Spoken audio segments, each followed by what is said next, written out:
This is one of the busiest highways leading to Delhi. It's been blocked for weeks. Tens of thousands of farmers from the northern states of India have marched to the capital city to protest farming reforms. They've covered at least 5 major highways around the city. The police met them with tear gas and water cannons, but they made it through and have now set up camp in and around Delhi. 6 महीने का ration ले गए हैं पीछे घर वालों की हल्लाशेरी बहुत है कि हां डटे रहो मुड़का नहीं हो हमने अपना धरना शांतिपूर्वक करना चाहे हमारे 6 महीने लगो साल लगो हमने कोई दिक्कत नहीं है ये कल को हमको भेज देते हैं तो हम कल को चले जाएंगे हम लंबे प्रोग्राम आप देखो ट्रालियां पर छतें डाली हुई है. This is all happening because Prime Minister Modi's government has passed new farming laws that will change how the agricultural industry has worked for decades.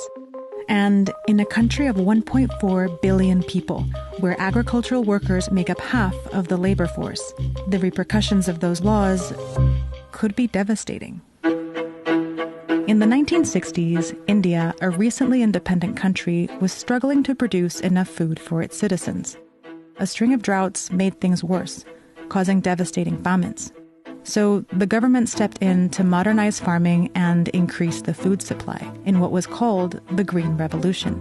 They brought in U.S. advisors to help boost the production of rice and wheat. Together, they ended up overusing chemical fertilizers, pesticides, and irrigation, causing large plots of land to become infertile. Many crops suffered. Some nearly disappeared. But rice and wheat production soared. And soon, India went from having a food crisis to having a food surplus. It was in this context that India also developed a nationwide food marketing system to ensure fair prices. It's a complex system, and it differs from state to state, but here's one way to understand it. It starts with farmers bringing their crops here, to wholesale markets locally known as mandis. The farmers then sell those crops to traders through open auctions with transparent pricing.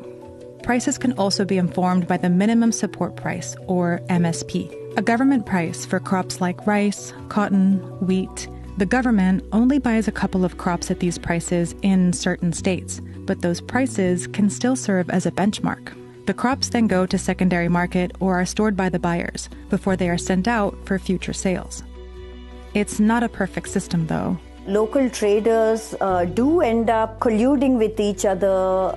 The auctions actually are not competitive bidding. But for the most part, the system works on a large scale because there's oversight that aims to protect farmers by giving them market standards.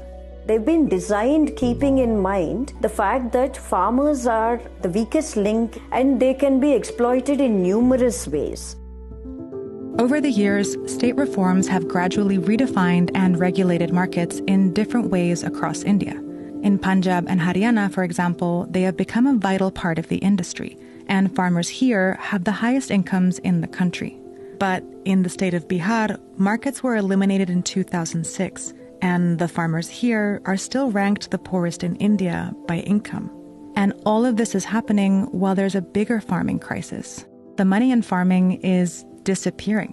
Since the days of the Green Revolution, agriculture has gone from accounting for nearly 50% of the economy to just 15%, meaning millions of farmers already have trouble making ends meet in this shrinking economy.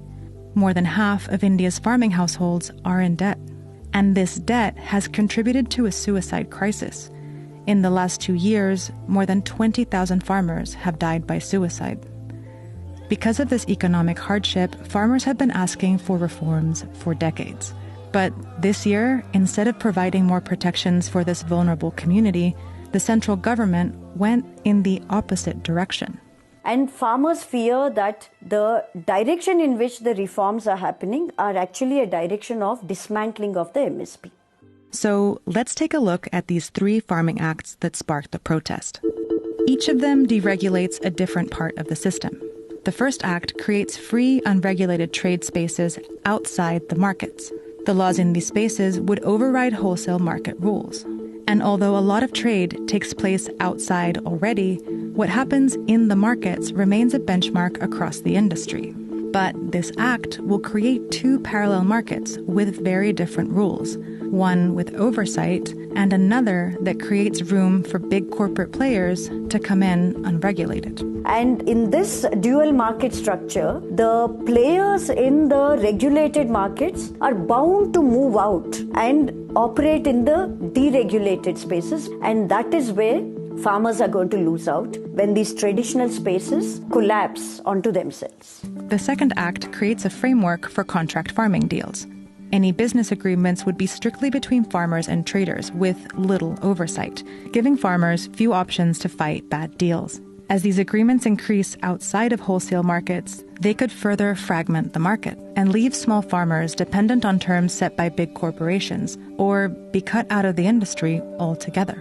ਉਹ ਸਾਰੇ ਦੇ ਸਾਰੇ ਜਿਹੜੇ fail ਹੋ ਗਏ ਉਸ ਤੋਂ ਬਾਅਦ ਇਹਨਾਂ ਨੇ ਆਪਦਾ ਰੇਟ ਤੈਅ ਸ਼ੁਰੂ ਕਰ ਦਿੱਤਾ ਹੈ ਹੌਲੀ ਹੌਲੀ ਇਸ ਰੇਟ ਨੂੰ ਵਧਾਉਣਗੇ ਫਿਰ ਉਸ ਤੋਂ ਬਾਅਦ ਪੂਰੀ ਦੀ ਪੂਰੀ ਜਿਹੜੀ ਆ ਮੰਡੀ ਦੇ ਉੱਤੇ ਕਬਜ਼ਾ ਕਰਨਗੇ ਇਹ ਆਪਦਾ मंडी आ जाएगी तो वो हमारा वो सिस्टम खत्म हो जाएगा. The Third Act affects a different part of the chain. It eliminates the storage limits previously set by the government to control prices. Unlimited storage means that anyone with enough money can stock up. The problem is, without oversight, they can also start dictating prices. Altogether, the three acts invite big players into a fragmented and deregulated market that could lead to volatile prices for farmers. And by deregulating the markets, the government has also put out a message in the same breath, essentially saying that they think farmers don't need any protection anymore from the government. On June 3rd, 2020, when the government announced the farming reforms, it didn't take long for the impact to be felt on the ground. Wholesale markets around the country have already seen fewer crops arrive in their market yards. In the state of Madhya Pradesh, more than 40 markets have lost business. Trading has moved out of regulated market spaces, and it is not as though good prices are being fetched by farmers. And this is the context in which farmers' anger has to be understood. They didn't get what they wanted, and what was thrust down upon them is very different from what they were asking for. कि किसानों को इस कानून की जरूरत नहीं थी, इस कानून को रद्द किया जाए। और जो हमारी मीटिंगें हुई हमारे नेताओं की उनके साथ, उसमें वो एक बात बोलते हैं, वो छल करते हैं। ਇਹਨਾਂ ਦੇ ਵਿੱਚੋਂ ਅਸੀਂ ਇਹ ਚੀਜ਼ਾਂ ਸਿੱਖੀਆਂ ਆ, ਸਾਡੇ ਗਾਂ ਆਉਣ ਵਾਲੀਆਂ ਪੀੜ੍ਹੀਆਂ ਨੂੰ ਵੀ ਅਸੀਂ ਬੱਚਿਆਂ ਨੂੰ ਵੀ ਇਹ ਗੱਲ ਦੱਸ ਰਹੇ ਆ ਕਿ ਤੁਸੀਂ ਆਪਣੇ ਹੱਕਾਂ ਦੇ ਲਈ ਲੜਨਾ ਜਿਹੜਾ ਆ ਵਾਜਬ ਆ। ਇੱਕ ਚਿੜੀ ਆ, ਉਹਦਾ ਜੇਕਰ ਕੋਈ ਆਲਣਾ ਵੀ ਤੋੜਦਾ ਆ ਤੇ ਉਹ ਚਿੜੀ ਵੀ ਚੈਂ ਚੈਂ ਕਰਦੀ ਰੌਲਾ ਪਾਉਂਦੀ ਆ। ਦੁੱਕੀ ਚੱਕ ਦਿਆਂਗੇ।